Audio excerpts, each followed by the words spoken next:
ಬೆಳಗಾವಿ ಅಧಿವೇಶನದಲ್ಲಿ ನಾವು ಉತ್ತರ ಕರ್ನಾಟಕದ ಚರ್ಚೆಗೆ ಆದ್ಯತೆ ಕೊಡಬೇಕು ಅಂತ ಬಿಜೆಪಿ ಕಳೆದ ಒಂದು 10 ದಿನದಿಂದ ಕೂಡ ಓಡಾಟ ಮಾಡಿದ್ರಿ.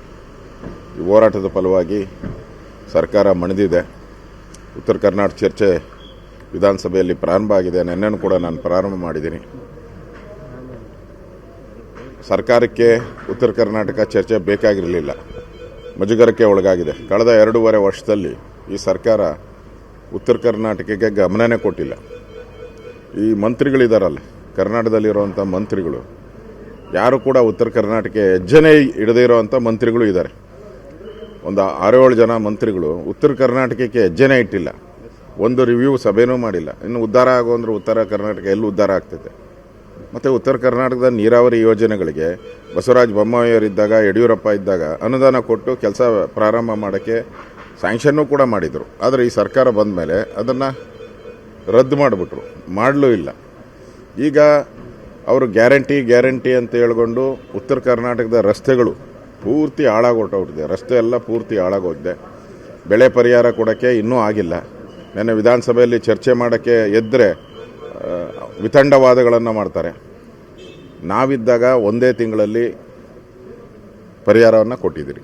ಮ್ಯಾಕ್ಸಿಮಮ್ ಅಂದರೆ 2 ತಿಂಗಳು. ಇವರು 6 ತಿಂಗಳಾದ್ರೂ ಘೋಷಣೆ ಮಾಡೋಕ್ಕೆ ಫ್ಲಡ್ ಆಗಿದೆ, ಘೋಷಣೆ ಮಾಡೋಕ್ಕೆ 2 ತಿಂಗಳು ತಗೊಂತಾರೆ. ಬರ ಬಂದರೆ ಅದಕ್ಕೆ 2 ತಿಂಗಳು ತಗೊಳ್ತಾರೆ.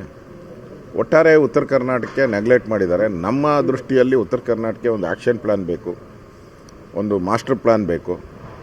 ಯಾಕೆ ಉತ್ತರ ಕರ್ನಾಟಕ ಹಿಂದುಳಿದಿದೆ? ಇಷ್ಟೆಲ್ಲ ಅನುದಾನಗಳು ಕೊಟ್ಟರೂ ಕೂಡ ಏನು ಸಮಸ್ಯೆ ಆಗಿದೆ? ಅನುದಾನ ಕೊರತೆ ಆಗಿದೆಯಾ? ಇವೆಲ್ಲನೂ ಕೂಡ ಚರ್ಚೆ ಆಗಬೇಕಾಗಿದೆ. ಅದನ್ನು ಇವತ್ತು ನಾನು ಚರ್ಚೆ ಮಾಡೋಕ್ಕೆ ಇವತ್ತೂ ಕೂಡ ಚರ್ಚೆ ಮಾಡ್ತೀನಿ. ಒಟ್ಟಾರೆ BJP ಈ ರೈತರ ಪರವಾದಂಥ ಹೋರಾಟವನ್ನು ನೆನ್ನೆನೂ ಕೂಡ ಮಾಡಿದ್ದೀರಿ. ವಿಧಾನಸಭೆಯಲ್ಲೂ ಕೂಡ ಮುಂದುವರಿಸ್ತೀರಿ. ನಾವು ಶಾಸಕಾಂಗ ಸಭೆಯಲ್ಲಿ ನಾವು ಸರ್ಕಾರಕ್ಕೆ ಬಿಸಿ ಮುಟ್ಟುವಂಥ ಕೆಲಸವನ್ನು ಈಗಾಗಲೇ ಪ್ರಾರಂಭ ಮಾಡಿದ್ದೀರಿ. ಯಾಕಂದರೆ ನಮ್ಮ ನಿಲುವಿಗೆ ಬಗ್ಗಿ ಉತ್ತರ ಕರ್ನಾಟಕ ಚರ್ಚೆಗೆ ಅವಕಾಶ ಕೊಟ್ಟಿದ್ದಾರೆ. ಮುಂದೆ ಲ್ಯಾಂಡ್ ಆರ್ಡರ್ ಇರ್ಬೋದು, ಮತ್ತು ಫಾರೆಸ್ಟ್ ಡಿಪಾರ್ಟ್ಮೆಂಟಲ್ಲಾಗಿರೋವಂಥ ವ್ಯವಹಾರಗಳಿರ್ಬೋದು, ಪ್ರಾಣಿಗಳ ಸಾವಿರ್ಬೋದು, ಮನುಷ್ಯರ ಸಾವು ನೋವುಗಳಿರ್ಬೋದು, ಮಾನವ ಮತ್ತು ಮೃಗಗಳ ಸಂಘರ್ಷ ಇರ್ಬೋದು, ಇವೆಲ್ಲನೂ ಕೂಡ ನಾವು ಚರ್ಚೆಗೆ ತೆಗೆದುಕೊಳ್ತಾ ಇದ್ದೀರಿ. ಅದಕ್ಕಿಂತ ಪ್ರಮುಖ ರೈತರ ವಿಚಾರವನ್ನು ಇವತ್ತು ನಾವು ಪ್ರಸ್ತಾವ ಮಾಡ್ತೇವೆ.